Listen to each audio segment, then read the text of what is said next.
Who does the radio today, Rich? I had last week, I believe it's your turn. Is it mine or Stephanie? Steph, I do it after you, don't I, Stephanie? do you follow me, Steph? Yeah, I think so. Okay, you're up today then. Yay. You got it? You bet. Thank you.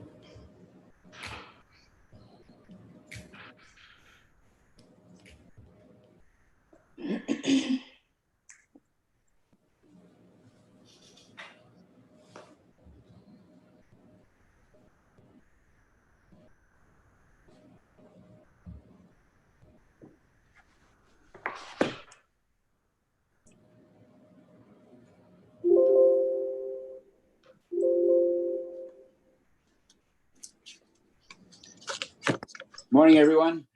Morning, Lee. Good morning. Good morning.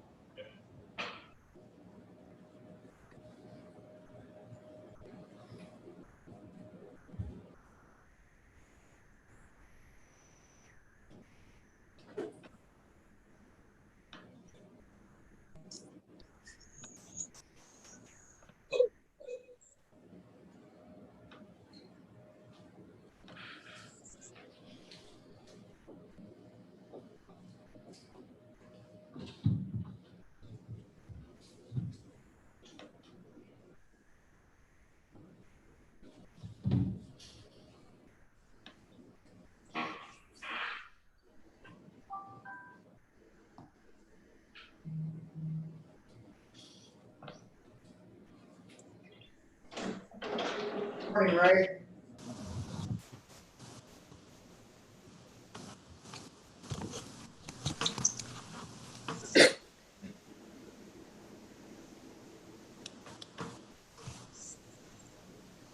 Morning, Ray. Can you hear us? Good morning. I certainly can. Thank you.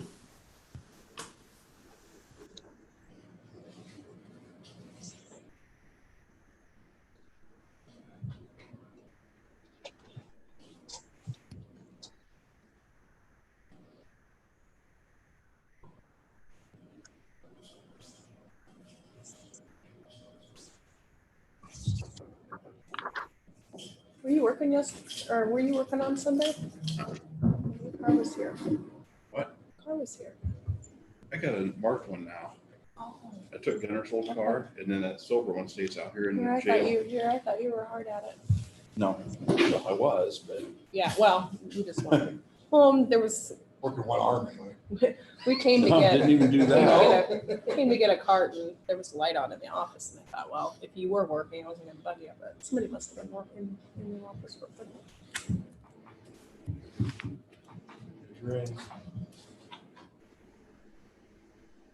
Morning, Neil. Good morning.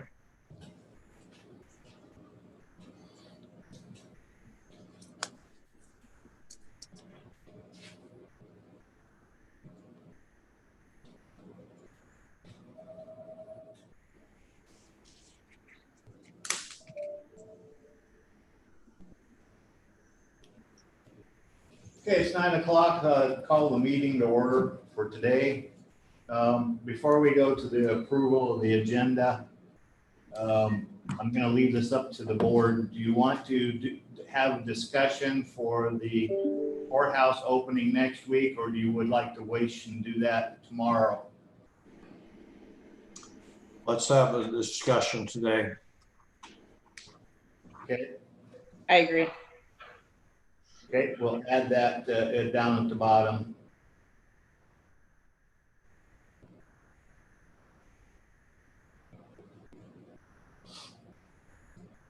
Okay. With that change, does anybody else have any other change to the agenda? I'll make a motion that we approve the agenda with that addition.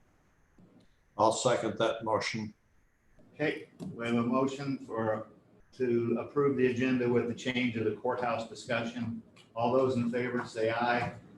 Aye. Aye. And opposed? Motion carries. All right, minutes of the May 18th meeting.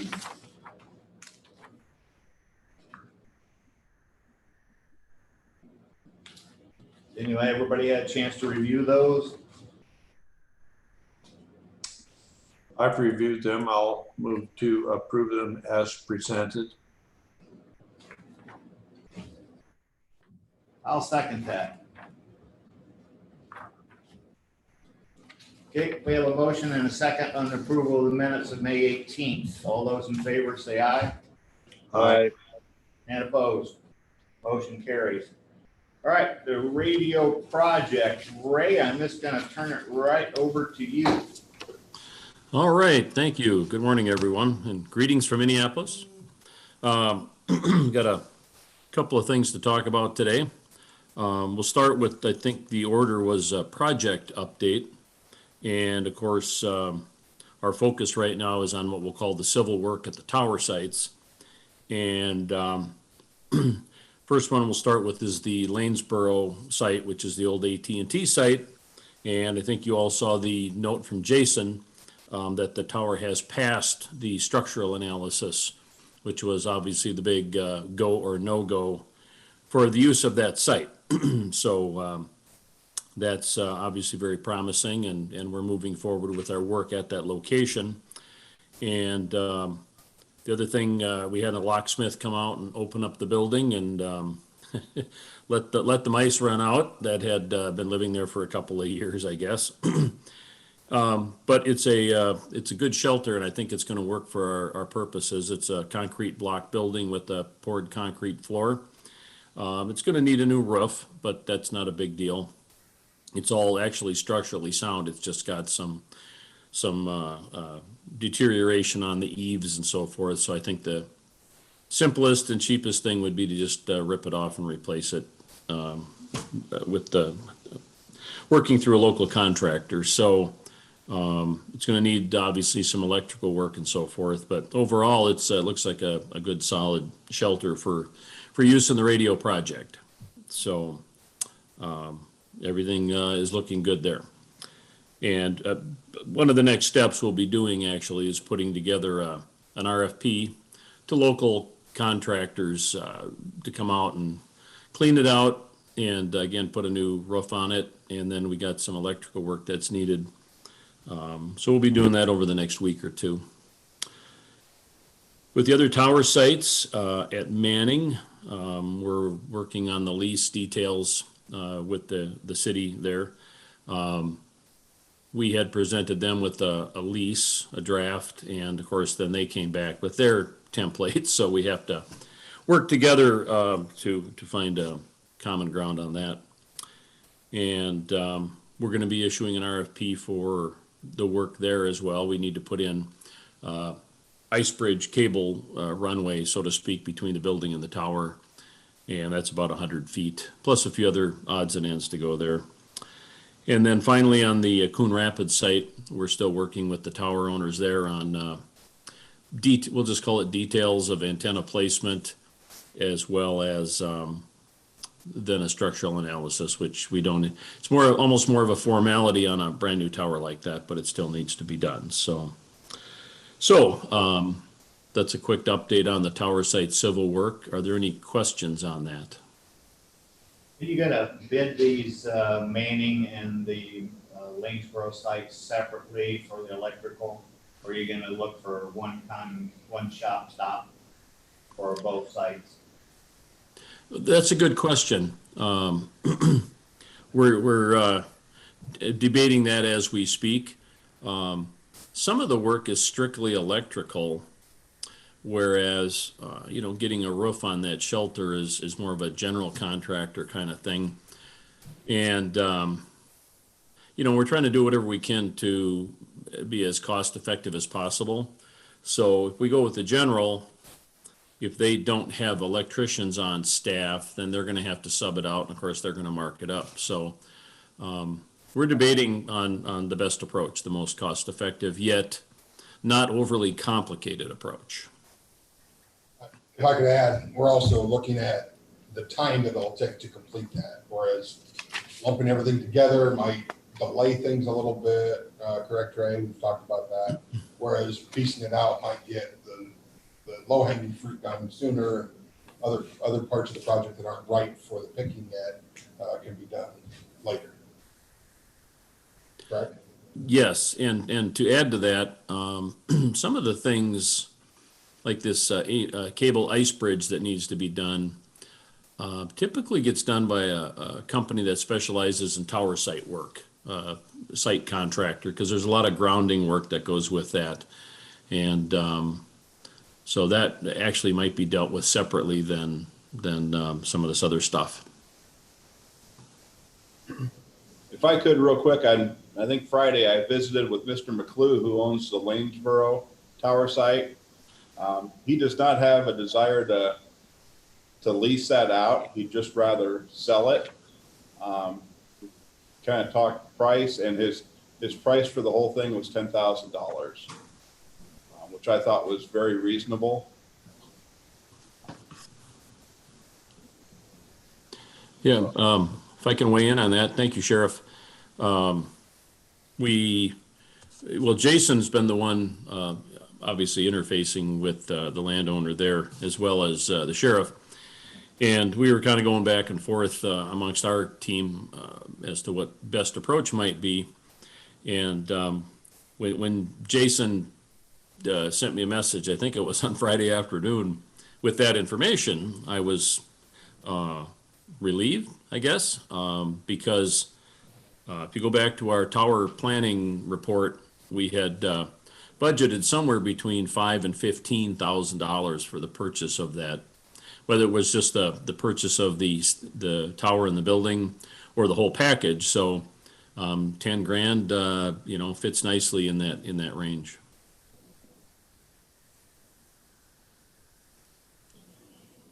Looking at the other lease pieces that we have, or we have seen proposals on, this actually would be a pretty cost-effective site if we can get it bought for that $10,000. And I know we'll have to put a roof on it, but we can put an extended metal roof on that and last a long time. It's just a matter of the little pieces. Now, Ken, you also mentioned to me that if we would decide to go that way, he would like to have first right of refusal once we close that site, or would decide to get rid of that site. Correct. Since it butts up to the family farm there, he knows we'll take care of it. But 20 years down the road, if this technology is dead and gone, and the county has no further use for that site, the family would like the first chance to purchase, I think it's 0.3 acres back. We could give them the first right of refusal on any sale we have. Also, I have a question. Would we have any other use for it as a county, or would we be able to sublease a portion of it out to another vendor? I don't know, Ray, if the structural analysis, you've seen quite a few of them. Do you think that tower would support much other use? Good question. It would not, for example, typically be able to support a cell carrier's equipment. It certainly, we're adding 3 antennas plus a small microwave dish, and those items put it at basically 100% capacity. So there's certainly no additional equipment that could be added in during its near-term planned use. If that equipment was removed in the future and someone wanted to put something else on there, it would have to be something very similar to what we're doing for the county. So I don't know. plus it's not a very tall tower. It's only 150 feet, whereas, most of the cell carriers, for example, are, 300-foot towers. I guess the only other thing that comes to mind is with some of the farming technology with the GPS tracking and differential locating and so forth. I guess I've seen some farming equipment mounted on towers for local farmer use, but that'd probably be about it, in my opinion, anyway. The only other thing that I thought maybe some school district might be looking for some more coverage in a lower lying area. That would, but I don't believe they would add a lot, but that's a maybe, so. So for schools though, the schools are eligible as 6 users. So if there was a school in our area that was looking to do something different with radio system, and some of them have talked to us, we're encouraging them to look to join the 6, because that's beneficial for everybody, beneficial for them if they need to talk to us. And if we have some sort of mass evacuation or need for school buses in an emergency, the communications would already be there. So that, I guess it's possible a school could decide not to go that direction, but that is not. Okay. Does that cover your question, Neil? Pretty good? Yeah, thank you. I do know that I think it's a cell phone company that's putting a lot of wooden poles up that aren't very tall, and that's kind of what I had in my mind. Yeah, there's another one there, and I know that getting some internet connection out in some of the rural areas is going to be a bigger priority in the near future because of the situation we're going through now. I can see that being a bigger push. Well, we want to keep that option open, but unfortunately, it's pretty much at capacity for bigger things. But I don't know how big enough 3/10 of an acre. It might be big enough that we could let someone else put a pole up or something close to it within our property there and maybe go that route. But I don't know, 3/10 of an acre, that's not much room to be doing much. And part of it's kind of marginal. It would require dirt work in order to, there's kind of a little bit of a, I wouldn't say wetland, but a low area waterway that goes through part of that too. But I would mention too about the capacity, right? I mentioned we're almost at 100%. And I guess I would caution that we do anything differently in case we would have the need to change the equipment on the tower that would change the loading. We'd like to have a little bit of a buffer if in 10 years there's an antenna change that needs to happen that adds additional loading. We wouldn't want to completely max it out if we got any wiggle room. So that I fully understand the purchase option, how much land is included? Ken said about 3/10 of an acre, Okay. which is It's not much. pretty close. It's probably less than a lot size for a home. So we're right in that ballpark. Yeah.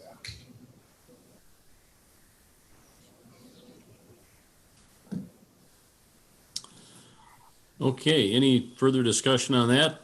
If not, we'll move on to the electrical work. So we have some minor electrical work that's needed at the courthouse for the new radio equipment for the dispatch center, in the equipment room next to dispatch, and then in the radio room up in the back of the garage. We put out an RFP to local electrical contractors, and we received 2 proposals, one from DR Electric and one from Schessler Electric. And the DR's proposal was $650, labor and materials. The Schessler proposal was $783.27. However, the Schessler proposal also included replacement of an electrical switch of some kind in the equipment room that Jason had pointed out when they were on site. The other folks had, Jason, if I'm correct, they showed up when you were not there. Correct. So when we put out the RFP, I asked anybody interested to make an appointment, and nobody actually called ahead. So I get it. They're busy, and they, thought they could swing in and catch me here. And I just didn't happen to be here when DR stopped by. I explained to Schessler that this was a switch that we identified that needed to probably be replaced. It is the switch that moves between the battery backup for the comm center and the electrical system. And a short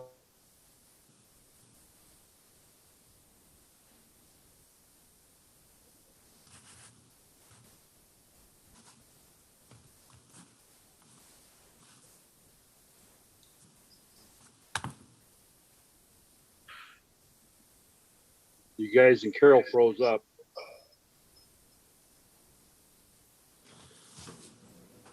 I was worried it was me. Mm-mm. So did I, but There they go. right where which bid is best then? Maybe I didn't hear it. Maybe you, they weren't bidding on the same thing, obviously. Well, there was just one additional switch that wasn't part of the RFP. As long as we had an electrical contractor there, I pointed out to him, asked him not to include that as part of the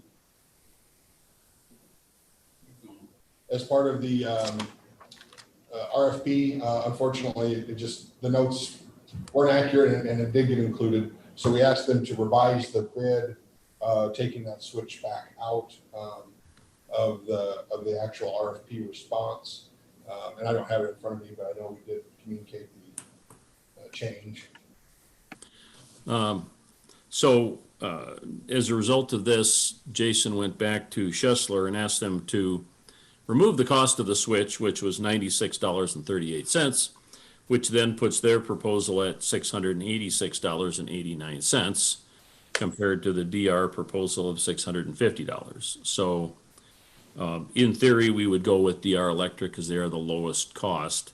However, we do need to get this switch replaced, and we don't have a price from DR to do that. Do we, Jason? No, right, we kind of just talked, we did include in the RFP an hourly rate.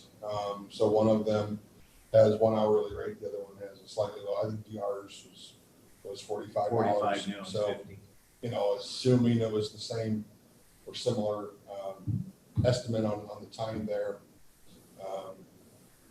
we can aggregate the cost out, I guess, but either way. I would recommend awarding the project to DR and then asking them for a cost to do that switch. And assuming the cost comes in at, let's say, not more than $100, then it would still be, we could do the math a little tighter, but it looks like it's about $100 item for parts and labor. That would be my recommendation.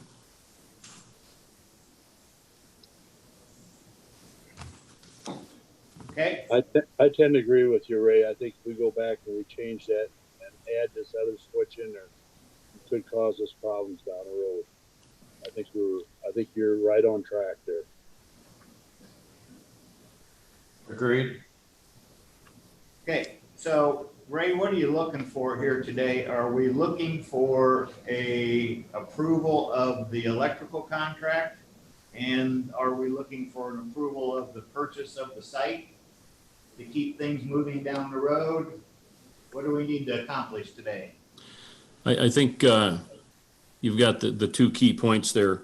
Number one would be to accept the proposal, or accept the proposal from DR Electric for the work at the courthouse, and to add that switch in as well.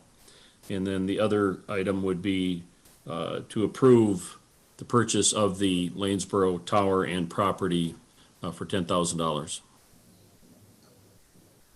Okay, so board, you want to attack them together or you want to attack it separately?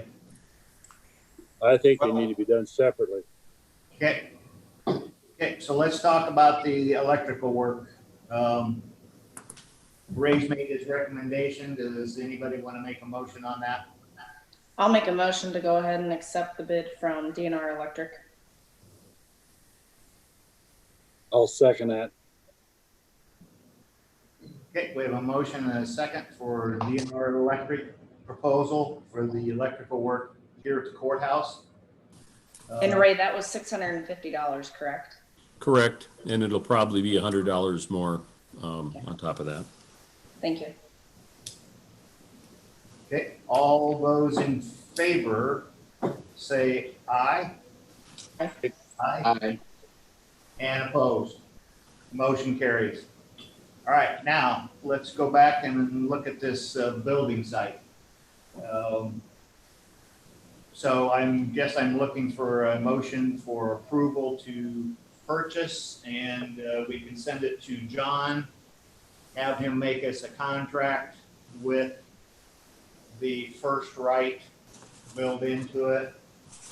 We'll advise him with all the pieces and have John prepare it and then get it back to us. So do you want to make a motion and move forward with it? Do you want to make a motion just to prove it and have him clean up the other end, or you want to have him clean up the other end first? I feel we should make a motion to have John entertain a purchase of it. There's a lot involved in real estate that probably can't all be covered in a motion, but Okay. that would be my thoughts. I tend to agree, and then we do the final, when he gets the paperwork, we do the final approval of it. Very good. Basically what we're doing is, the way I understand is, it is our intent to purchase that property and move forward. Okay. Right, so someone want to make that motion? I will. Okay, I'll second that motion. I assume it's a motion that will empower John to make them an offer for $10,000 and to give the family first right of refusal if we sell it in the future. all right, very good. And we'll have Jason Is and. that okay, Gene? That's what I meant, yeah. Yeah. All right, well, all right, any more discussion on that? All right, I'll call for the vote. All those in favor of the proposal from Gene and Neil to make the motion, we send it over to John and have him start working on the contract. All those in favor say aye. Aye.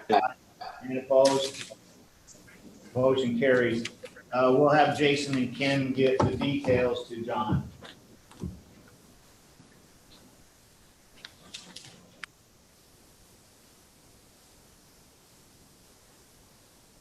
All right, Ray, you got anything else? That's probably it for today. Just one comment on the land purchase. Having dealt with this recently on some other tower sites in Iowa, we assume that there's already like a plat survey of this. Because it was a separate piece of land, we're assuming that they sold to AT&T 40 years ago, and they've re-inherited it, I guess. Don't know if there's going to need to be a survey done or any of that stuff, but I assume the first thing that needs to happen is to verify, records of this 1/3 of an acre or whatever it is. So we'll work. Jason and I will work with whoever we need to on that. Yeah, and it was, I mean, it's its own parcel already, if that's any indication. I would doubt There'll be a it. title opinion done on it. And, Yeah. yeah, and we found through the recorder's office, we found the deed exchange when AT&T acquired the property and when the farmer acquired it back. He'll go through all those. Yeah, it's all available. Okay, very good. All right. Any other questions for me? Nope, we seem to be proceeding along fairly well, considering the issues we're trying to cover, so. All right. Thank you very much. I'll sign off if you have nothing else for me. Thanks, Ray. Thanks, Ray. Thank you. Thank you. All right, the next thing up is to approve the payables.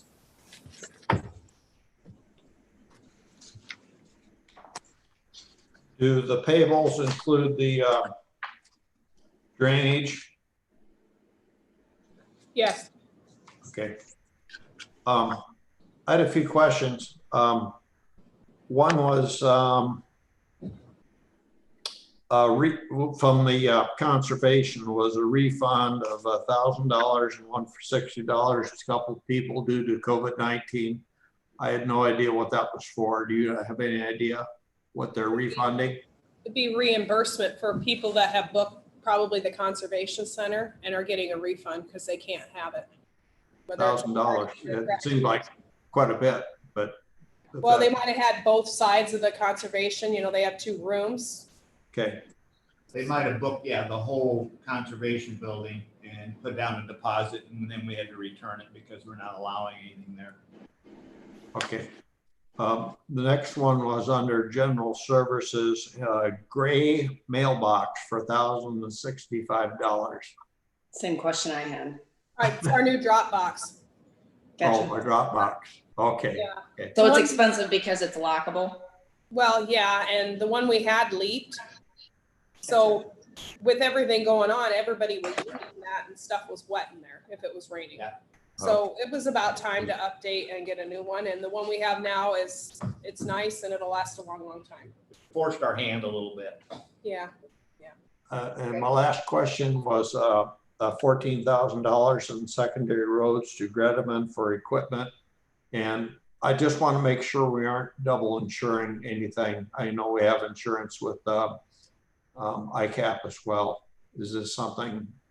This is on this insurance covers our maintainers. I saw the bill and it was for our new maintainers. So they must have insurance. Nothing that's already covered by ICAP then. Yeah, this would be a separate policy to cover additional equipment. Okay. Those are my questions.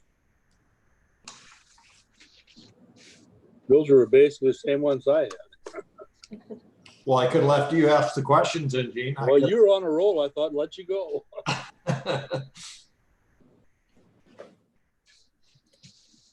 I can't say as I've ever seen an assessment done. Since I've been on, we've done a couple small ones, but nothing like this. And I'm going to yield to the people who have been around a while. Is this something we normally do, or are these amounts about right? Are we underfunding? Are we overfunding? What are you talking about? The drainage. Well, these drainage bills, and normally I don't print these out, but I thought I would so you guys could see what we're doing. We're basically paying roads back for their repairs. So these are outstanding invoices that the roads department's been holding on to. And these drains have money in them. So In order to get it out of there, you have to have it. Yeah, so we're basically paying roads back from these drainage I funds. thought it looked like you were assessing these drainage. No, the only assessments we'll be doing coming up are the ones you approved last week. Okay. So these are drains that have already been assessed and have collected their money. And so now we're paying back the roads All right. department. Thank you. Rich, basically, we always, on a lot of these, we upfront the money and then collect later on.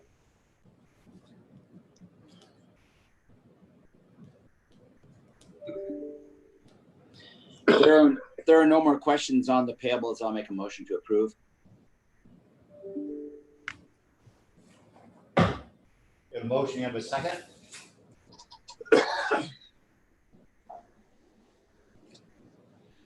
Did you get a second? I'll second it otherwise. Okay. We have a motion and a second to approve the payables. Any more discussion? All those in favor say aye. Aye. Aye. And opposed? Motion carries.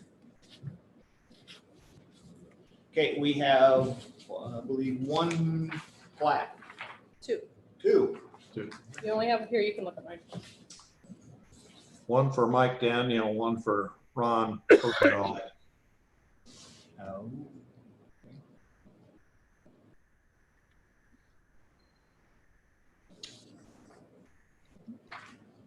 Any discussion? I looked at these both, and they're both basically kind of squaring things up with the world so they don't have small farm around small areas. That's I'll what make it a looked like to me as well. I'll make a motion to approve the plats. I'll second that motion. Okay, we have a motion and a second for approval of the 2 plats for today. All those in favor, say aye. Aye. And opposed? Motion carries. All right, the next thing is review discussion of the articles of agreement for the Workforce Development Chief Elected Official Consortium. Did you guys get a chance to look that over? Yeah, it's the same document we had last week, isn't it? It's just the 2080 document, hasn't been changed much.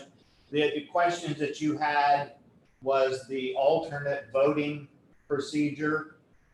As we discussed that last Monday night, we're going to put that into, rather than send it back for review for all the county attorneys, we're going to add it to the Policies and procedures. yes, thank you. I lost the words. Yeah, we're going to put that in. There's a group of people, a separate group working on the policies and procedures. And that was, there was another county that had the same concerns. So. Well, I only think it's some good due diligence being you got so many counties, Yeah. and it's hard to get a quorum otherwise. That's right. And it just to make things keep moving smoother. Okay, so what I'm looking for today is I'd like to approve this and we can officially sign it so we can get it off to the state. The state has to approve it. They'd like to have it by the 15th. And if we have it in our minutes, we can send that we're going to approve it and sign it. At least I can sign it and then you guys can send yours in. There's just one place to sign. Oh, just one? Okay, never mind, there's just one place to sign then. So if you guys will give the approval, I'll sign it, and we'll get a copy off so we can get it with the rest of them to send them all at once. As I read through this on Article 12, where they talk about assigning a fiscal agent, that was quite clear, except for that they didn't have any compensation included. What were they thinking about for compensation of the fiscal agent? There are 2 people that are kind of interested in it. One was a flat fee and one was a per check fee. So how much will they be paid or whatever? Well, I do not remember the flat fee.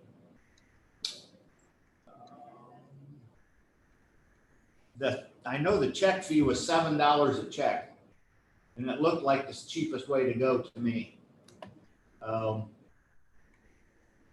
I don't believe I have that, Neil. Okay. I was just curious of that. Apparently that's been discussed. Yeah.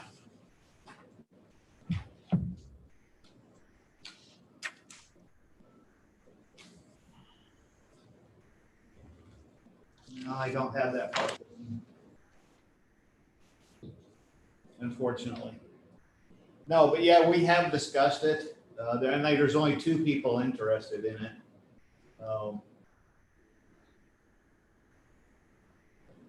Okay. That was the only question I had. We're frozen again. The courthouse is froze up again. You guys still there?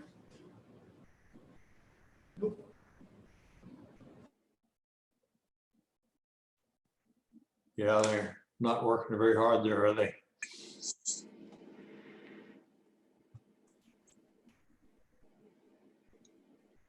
All right, we're frozen there for a little bit. Everybody's back again now.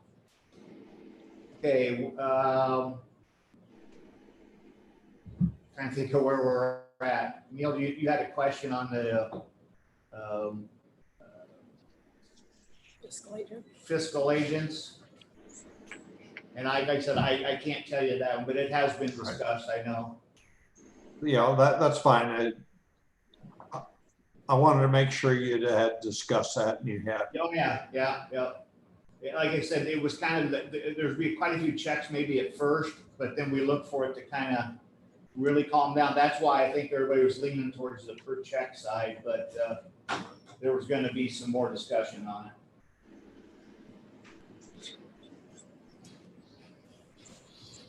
Are you looking for a motion to approve that then? Yes, I am. So moved. I'll second. Okay, we have a motion and a second, and that will be for the chair to sign the 2080 and officially try to join this consortium as long as we get it together. I think you probably mentioned it already, Rich, but who is the fiscal agent? We're gonna have a temporary one first. The temporary one, because Region 12 runs out the 1st of June. And someone's gonna jump in, and it's Western Iowa Tech down here is going to jump in and take over for a temporary situation, and they are one of the interested parties also.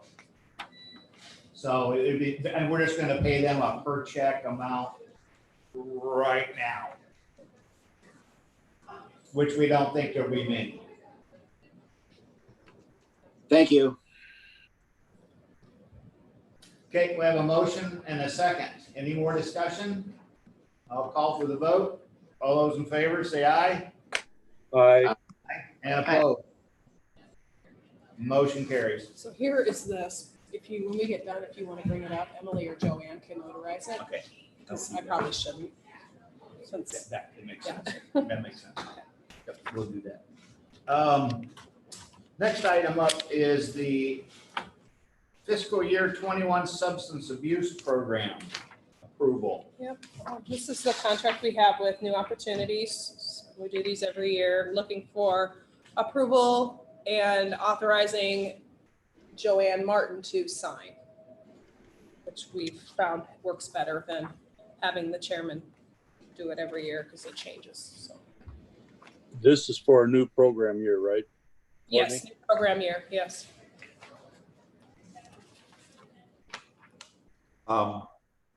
As I understand it, the grant is for $3,584, and they're going to contribute the rest. Part of the deal is that they're going to have so many mentees. I guess Christie is handling it on their end. What happens if she doesn't get, for example, the 12 mentees or mentees that she predicts will happen? I don't know. You would have to check with her on that. I don't know. I know it's harder to get those people now that we're in the condition we are with COVID-19. That's a good question. I don't. Well, I think normally, Neil, they don't have an issue with this, but I can see what you're saying with the social distancing and stuff. I think what they're doing is I don't know this for sure, but I think what they're doing is doing a lot of stuff by telecommunications like we're doing. Yeah, that's what she had written down. So.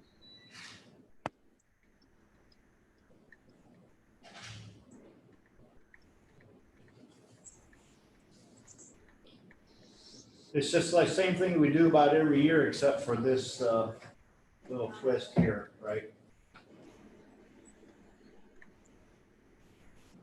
Yeah, it's the same thing we've done for years and years. It's we basically sublet it back out to New Opportunities.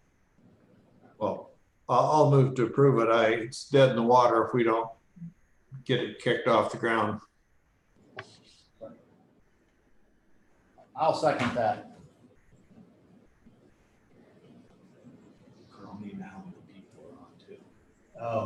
We have a motion and a second to approve the fiscal year 21 county substance abuse program. Any more discussion? I'll call for the vote. All those in favor say aye. Aye. And opposed. And I'll abstain, being I'm present, being this is for new funding. All right, very good. Okay, the next thing up is manure management. Sorensen site, which is a section 5 of Jasper. That is a 4-year update. Kenneth Sanders, Section 19 of Maple River. That's no change. Twin Hills LLC, the east site, Section 32 of Pleasant Valley. Crop rotation and manure analysis. And Del Rey Feeders, Section 6 of Ewalt. That is an original plan. Okay, the next thing up is courthouse opening discussion.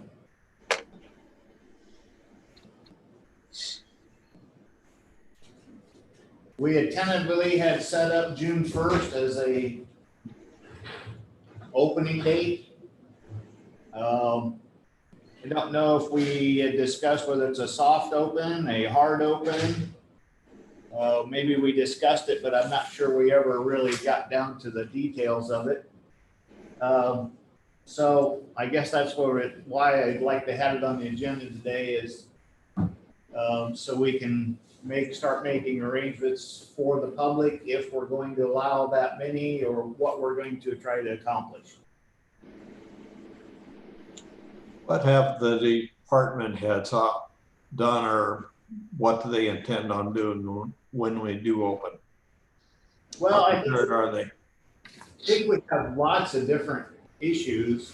I think pretty much 3 of the department heads are in pretty good shape because, first of all, they don't have an enormous amount of foot traffic. Now, Courtney will have, because of election day, could have some traffic, but all in all, from this point forward, the recorder is streaky, the assessor is kind of streaky.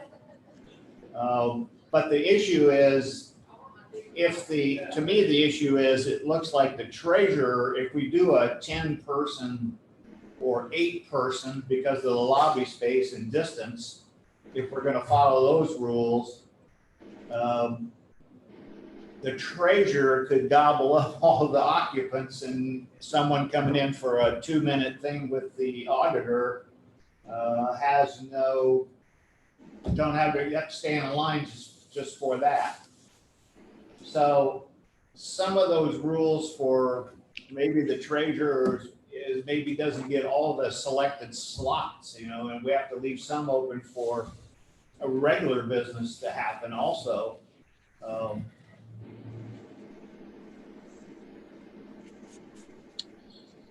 Weren't we talking like to do appointments so that we could kind of control some of that traffic?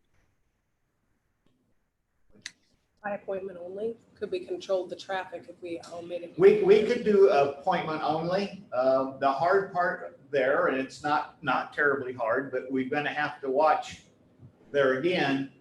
If Gene sets up 8 appointments, there's no room for Courtney to have 1 person come in. Now, and I don't think we want 1 person to handle every phone call to make a schedule, because that'll be a buzz back and forth nightmare. Wouldn't you think? Yeah, none of the department heads are going to want a different department scheduling their appointments. I think really the only department it's going to affect is the treasurer. Yes, the treasurer. I'm afraid if you just open the doors, we're going to have a lot of people here. Because, people have been waiting to do the driver's license, and I understand that. But if we could do it by appointment to start, that'll really, I think, thin the need. And then maybe you could open and say, look at it in 2 weeks. And then in 2 weeks, maybe do. Release a little bit more. Yeah. Let me ask you, if you've been around the driver's license, if we take the driver's license clear away, except just appointment only, how much treasurer work is there being done right now? That'd be the car tags, property taxes. I think they're late if they're not here by the Wednesday. Right, by Wednesday, so. They always have a steady stream of people. Of some sort. They do. Not, with the driver's license, obviously that would thin it out a little bit, but there's always people over there. Okay. I guess I would suggest that the department heads on that floor try to figure out, do an allocation of like so many in an hour for each department or whatever, and go from there and see how it works out. I would rather have some limitations at first, just to I do too. to slowly let them trickle in for a while. But I think the more we can pick off, the better off we are. Well, that's what I'm saying, is if they would limit to, you know, let's say if Courtney can have two appointments during a month, and I'm just picking these figures, don't get me. Two appointments in an hour, and the treasurer could have maybe 6, but you know, by the time you rotate everybody through, you might get by with having 10 people on the floor at one time. I don't know. Well, the nice thing about doing an appointment is then that department is responsible to make sure that the person they have an appointment with, they can do the screening, they can, you know, clean up after they leave. Get them in the door and guide them. Right. Yeah. I think this is, I've been trying to talk to some other ones, and I know like in Audubon County, I think they're doing the same type thing. I know that they're going to wait till after the election, though. They thought that way they'd eliminate that election traffic. Yeah, Rick Thompson called me last night. He said June 1st, but he hinted around maybe they might be opening their driver's license wide open when they open it back up. I thought, well, that I think is going to cause a problem. You're going to have too many people coming in at one time. Yeah, and I would rather the driver's license, we would kind of work with the other counties surrounding us. So, because if we would go full tilt, you know what's going to happen. Every county's going to come here and try to, and I'm not, that's fine. It's just, there's only so many slots in a day. And I think the girls are real enthused about doing drives right now. So we'll have to keep playing that one by ear a little bit too. I guess I would caution them to start out slow, and watch a few days. If they have to, you know, just move that target on appointments. Okay. If they think it's too many coming through the door, or if there's too less, then they can cut them back. But I would say start out slow. I would agree with Gene. I guess the other thing too is, and Courtney, you can chime in on this. I mean, you had talked once about probably not opening until after the election, maybe the 6th. Yeah. I'm not going to have time to take appointments in my office June 1st and June 2nd. I know that. So Would you rather us wait a little bit? if you're having each department handle their own appointments, I don't think me and the election should interfere with that. I wouldn't mind if you did June 3rd, because that'd be the day after. Then I wouldn't, you know, then we could keep doing the early voting like we have been through the window, and, you know, there wouldn't be any change there. Has there been people using that window? They have been now. Yeah, we've had several. They're using the window to come up and fix envelopes they have forgotten to sign, which is nice. It's been working really well, actually. Or we'll take it out to them if they can't get to the window. But. You know, I would not be opposed to waiting until June 3rd or 4th. I mean, if you wanted to wait till after the election, I would be fine with that.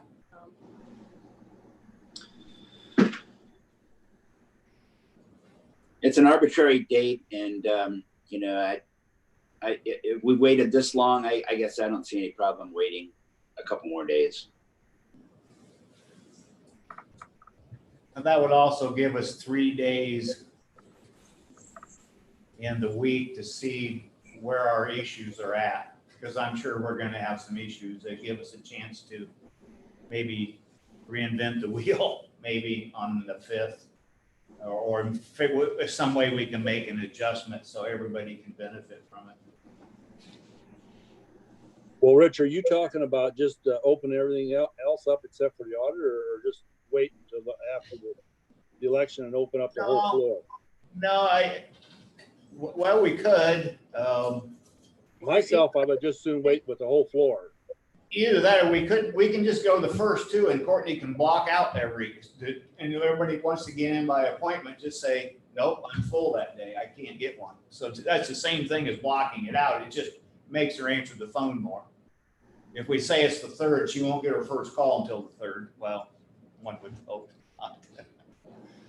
Well, and if people call and they need something, we've been helping them anyway. We haven't been letting them in the building, but we've been helping Right. them, so it wouldn't really be any change for us.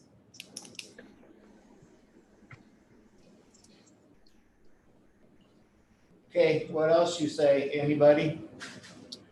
We got all our sanitizers and stuff all lined up and everything. That we're It ready looks to go? like they're in pretty good shape up there. We don't have the ones on the walls yet.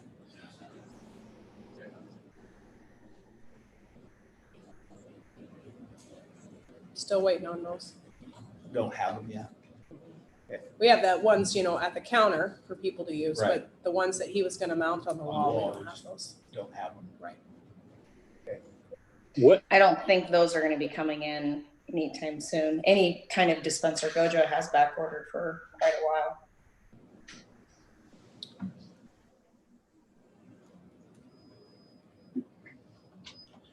when they take these people out for drives, are they gonna be wearing masks then, I assume? Well, I'm not sure Jean was too enthused about doing the drives right now. I think that was something she'd like to phase in maybe a little bit later. Okay, But I think as far as you walking in and getting your plates, or you want to walk in and decide you want to get your driver's license renewed rather than do it online or whatever. Or if you're gonna need an eye test, and I don't know, over 70, do you have to take a driving test? You're I asking don't the know. wrong person, I don't sorry. know. I know there's a limit at 70. You gotta, do you have to take a driving test after 70? Or is that just something they select you for? I think it's selected when you depends upon your issues you have. Okay.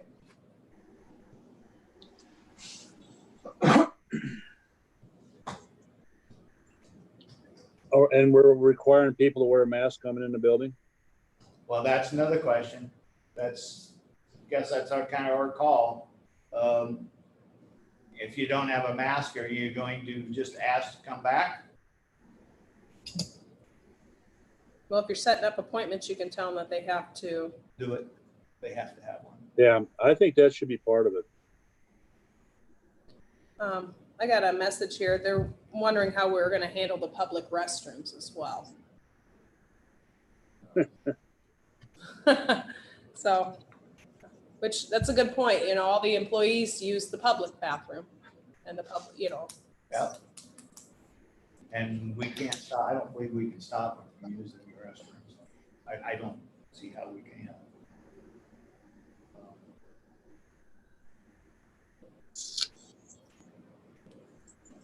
You don't think we could put a sign up that says for employee use only? You could, but you're gonna get in trouble, I'm sure. What about if we had a spray sanitizer in there that once they leave, we have a sign requesting to spray after themselves. Well, if we're gonna be taking appointments, you're gonna know if your appointment used the bathroom, I would think. So I guess if the person that you have an appointment with needs to use the restroom, it's gonna be your responsibility to clean it up when they leave.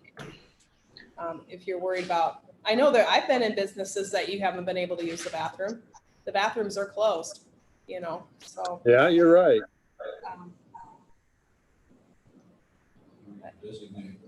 All them little things you don't think of. Yeah, but what's that? For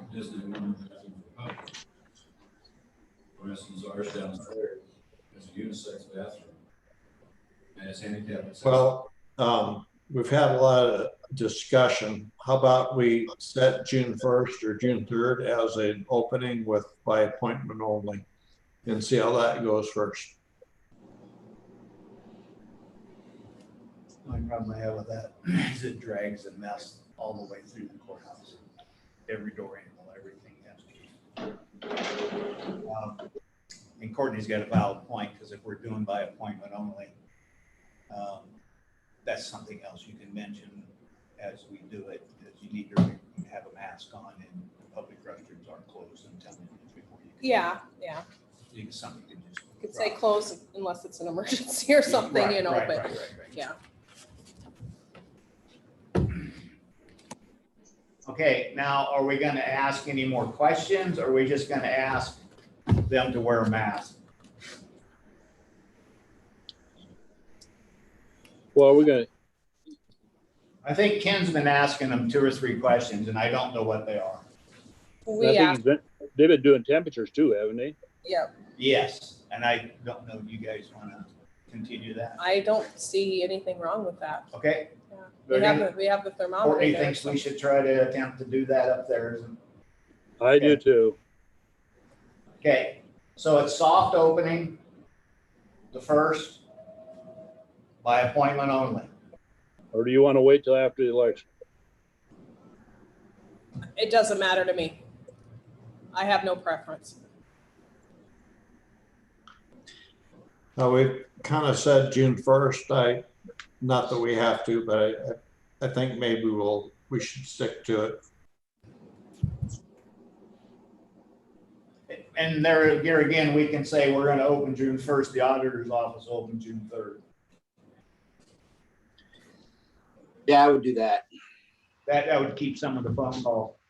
Yep. Steph, you got the radio, you got that. That makes sense. That Yep, makes appointment sense. only for the rest of the courthouse, June 1st, and then the auditor's office will be June 3rd. That's fine with me. Okay. Okay. I just wanted to get that out there, make sure everybody, I know we were set as a tentative date. And I I'm gonna stop up and visit with Gene about the driver's license yet. Because like I said, I want to make sure that the surrounding counties, what they are doing and because when we open the door to them, I don't want the flood coming from everywhere because there's going to be a bad enough flood anyway of permits and there's just lots of things that haven't been happening. So if they're taking appointments, they can ask them to wear a mask, tell them they'll be doing the temps and screening questions. You can let them know that on the phone. And then as far as the bathrooms go, we can let them know that we're trying to limit the public use of the restrooms. And then, obviously, I don't think you can, since it's a public building, I don't know that you can shut I don't know what the rules are on that. Yeah. But if you tell them ahead of time that we're trying to limit the public Limited use use. of them, then maybe they can take care of things before they come for their appointment. Okay, Yeah, everybody. I think that sounds like a good plan. I think, and I agree with Neil that, we had tended to set June 1st. It was not set in stone, but I think that's a good date. We follow through with it.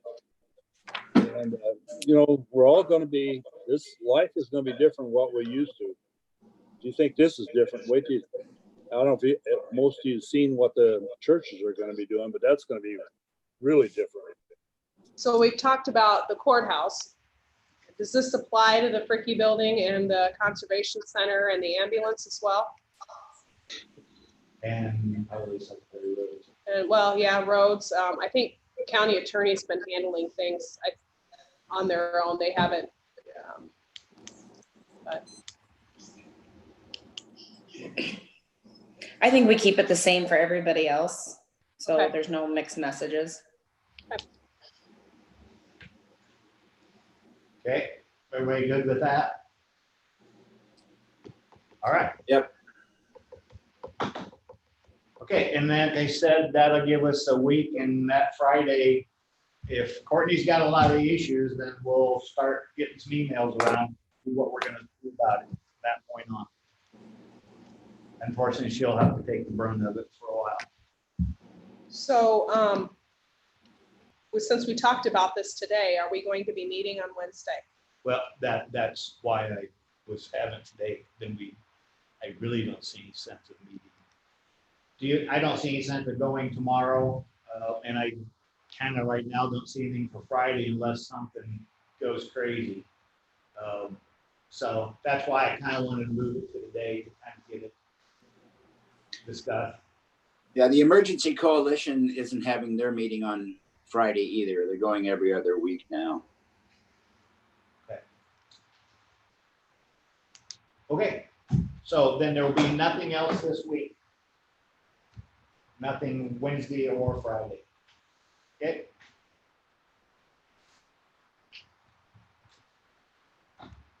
Any more discussion there? Okay, if not, we'll start on committee reports.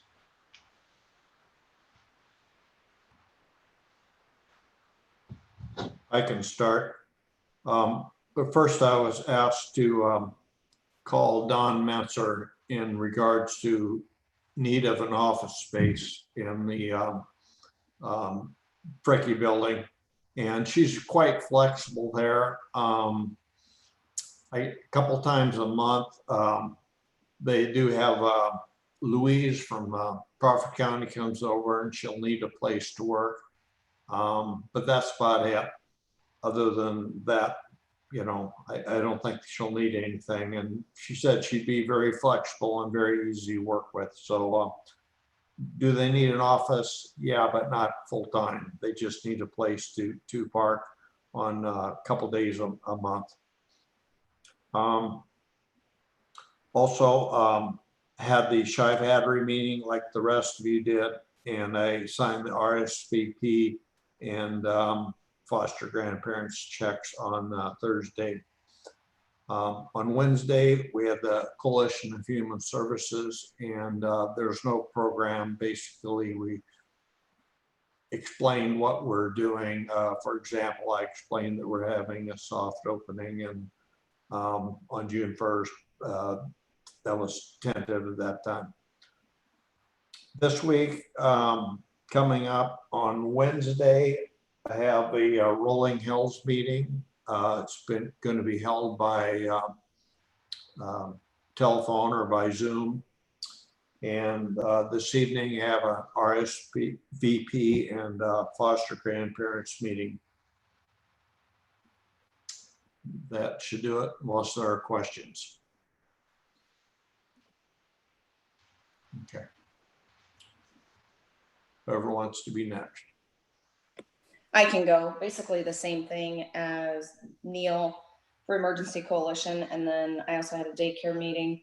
DHS is, so I think I've said this in the past, their regulations are quite a bit more stern than everybody else. So I know Nikki from the daycare has reached out to DHS to get more clarification because what the governor's saying is kind of contradicting what DHS is saying. So to get families back and working has been more difficult, and we're still waiting for clarification. Hopefully we'll get some more today, but it has been difficult for them. And then jail meeting, and I did receive a phone call about a drain that I'm gonna work with Zach on.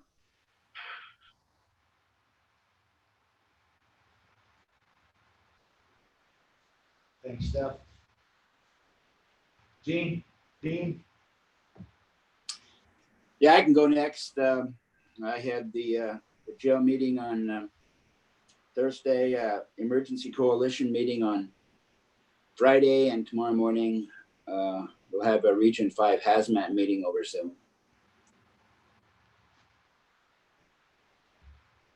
I can go next. On Tuesday, we had our CADC board meeting. Went through, it was a regular board meeting, but they had DMAC and Camper and Carroll High School as they're talking about what they're looking at when they go back. Joel said that one thing they do, they have had a lot of interest in their welding program. They're up to 29 students in there versus what they usually have is 14. So they're probably running some different shifts on classes there. The other thing that the CADC and the chamber is not going to have any summer events this year. They decided that it's time to help support the business that fund them, and not to be asking them for money for fundraisers and stuff like that in these events. So they've taken all summer events out of the schedule. We talked a little bit about the Golden Shovel project. which, that they're doing. Talked a lot about different things of funding far as that's available for small businesses. The other thing we did talk about is the Lincoln Quarter thing. They have 62 students signed up for that for computer languages. That's over at Jefferson. 6 of them are from Carroll. And I think that was about it. Then on the 21st, on Thursday, I had a CADC had a meeting with Grassley. We had a half hour basically talking on ag issues and stuff like that, and broadband, about trying to get funding for that. And then on Thursday, we also had the jail meeting that everybody else reported on. And then on Friday, I sat in on the coalition meeting. That was like always. The one thing that Sarah did get a bunch of face shields from Smithfield, that if anybody's in need of those. And like Dean said, that the next meeting is not going to be till next week, that they put it off. This week, tonight I have a policy council meeting, and then on Thursday I have a new opportunities board meeting. Yeah, I just the face shield thing, Gene, they have a lot of them. I think they have 750 of them. So if well, she got originally got 800 of them. There are 800. There's 750 available, or at least last time I knew.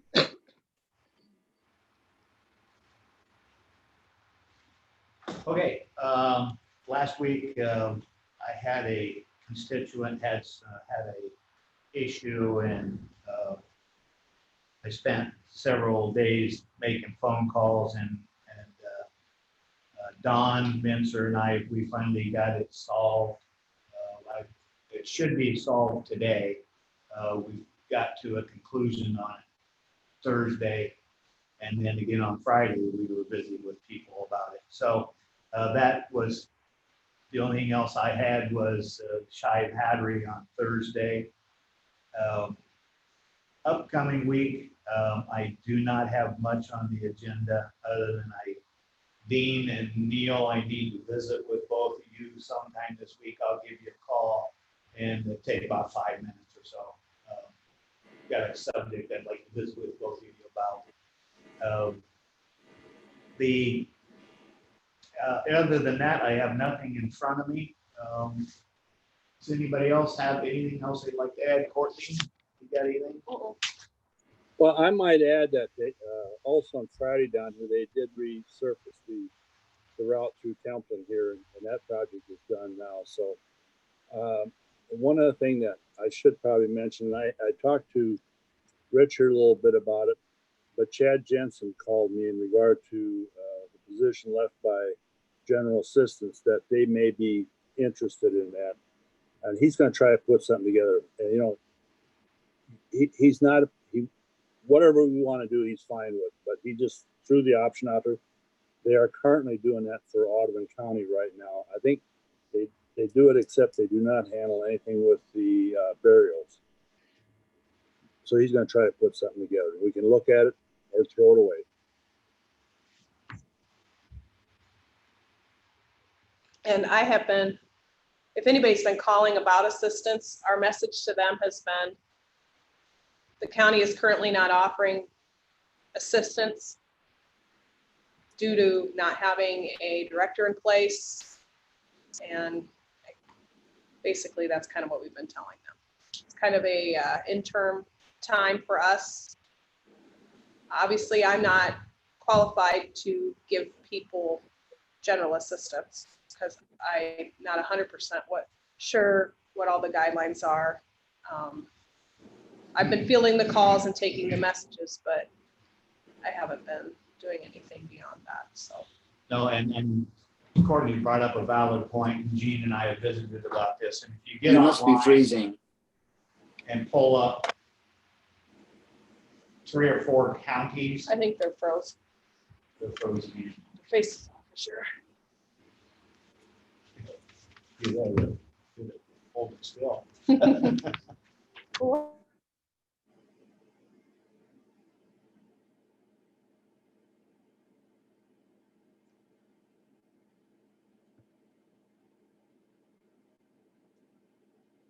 I think Carroll froze up.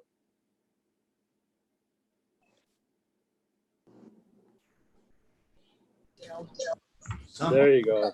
Well, we have Enormously detailed. our county has an ordinance, and that's what I would assume you would follow, but Okay, but before you guys froze up again, and Courtney and I've been discussing, No, wait. Let's correct this. It wasn't us. It was you. Anyway, Gene and I talked about this earlier in the week. I pulled 3 different counties and looked at general assistance. It's from doing this much to doing this much. It depends on wherever you want to take it. So those are the thoughts that I need out of Dean and Neil yet of discussion about that, how detailed, and a couple have popped up with it too. and if you look at the county ordinances on the website, there is one for general assistance. So it details what the rules are that we follow for our Here. county Yes. and what we offer and what we don't. And if you don't want to change the program in any way, then I think that's probably a good guideline to go by. Well, and if you go look out an Iowa code for general assistance on our 252.25, it is very vague. Yeah. Very short and vague. What's that? It's left up to the board of Yeah, supervisors. pretty much. Yeah. Pretty much. Yep. Courtney, have you been getting many calls? Maybe 3, and Rich kind of touched a little bit. One was an issue and that's what we're running into. Since our previous director did general assistance and social work for the region, there's a lot of clients that are kind of both. They're general assistance people, but they were also Rolling Hills people. In this particular problem, they thought it was a general assistance problem, and it really was a mental health issue. And that's why it took us a balance to get that solved first. Because when I first heard, it was like, well, okay. Yeah, yeah. And I think we'll have a lot of that because I'm sure she did. A lot of people were probably eligible for general assistance that were Right. also mental health issues. So Right, and Courtney's very true. I mean, when you're in there with your general assistance hat off talking to these people, all of a sudden it switches to mental health. Well, you wear that hat too, so you just keep right on going. So we're gonna have that for a little bit till we get this solved. But I would like to kind of get it solved fairly quickly so we can get going forward again. I agree with you, Rich. I think we need to get it taken care of and something accomplished there. I think, as you said, you pull across the state and everyone's set up different. I know that I got 2 copies of job descriptions from ISAC, and they are so far from one end to the other between the 2 of them. And I sent 4 of them copies on to Neil, and he's nodding his head yes, and they are. I mean, the one has got a lot more in more different job descriptions or more job duties, I should say. And so it's quite a nice job. So it does vary a lot. Courtney, my question to you, did you ever find a job description? I did. It was from 1992, and it's Oh. back. And it's back when the county paid somebody to come in and evaluate all the positions and talked about, but this person also was human resources and budgeting. So back in the day, that person did like 3 or 4 things that obviously they don't do now. So. Yeah. All right. So anyway, What does Audubon County have? I know New Opportunities is working for Audubon County. And also, what kind of timeline does Chad have for getting us a proposal, Gene, do you know? Well, he was telling like he'd probably work on here this next week. He brought some papers down the other day, and he's the one that kind of brought it up. And I never even thought of it, but he said they're doing it for Audubon. They basically do all the applications and prep and then bring it to the board. They just it's a flat fee, I think, the way they're doing it in Audubon County. I talked to Todd Nilsson. Yeah, he said they're doing it for us, but he couldn't get into a lot of details how they're handling it all and stuff like that. He said they get reports, and that's what Chad said, that he would set up some sort of report to us whatever happened. I think what they do down in Audubon County, they give them so much money for the year and go from there. I would just soon have us pay that out, not New Op, if they just do the work for us.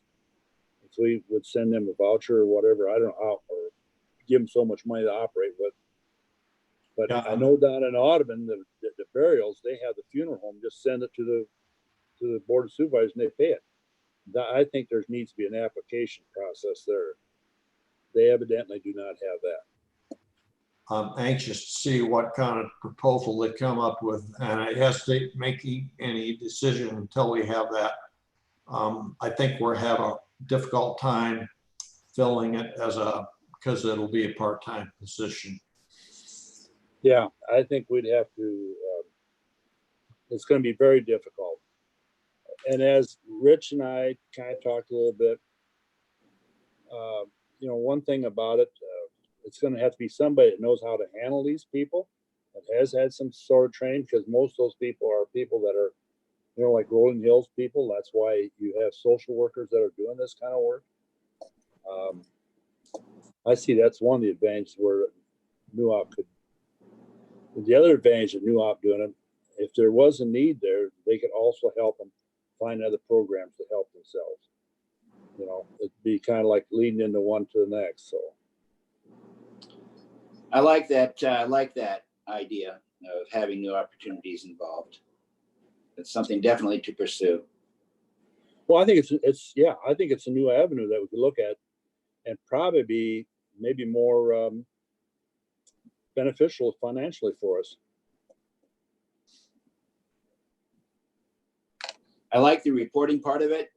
We can probably have a better hands-on on what's going on, and with new opportunities. And Chad, you could tweak it a little bit if something wasn't quite the way you wanted it as time goes on. Well, and I'm going to let Rich talk to you.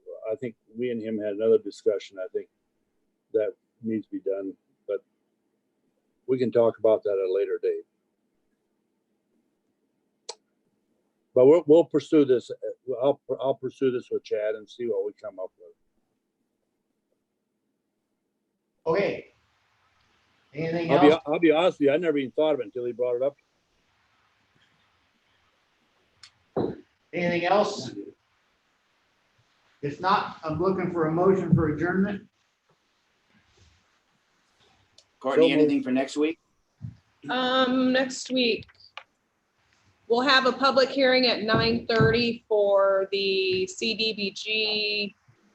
I'm not exactly sure what it's called. It's the Think Through Region 12. Region 12. The low housing block grant. Yes, that's a public hearing at 9:30 for that. That's all I have so far. Make a motion. Go ahead, Gene. I'll second it. Yeah, I made a motion to adjourn. I have a motion and a second for adjournment. All those in favor say aye. Aye. Bye. All right. Guys, have a good week. Everyone have a good week.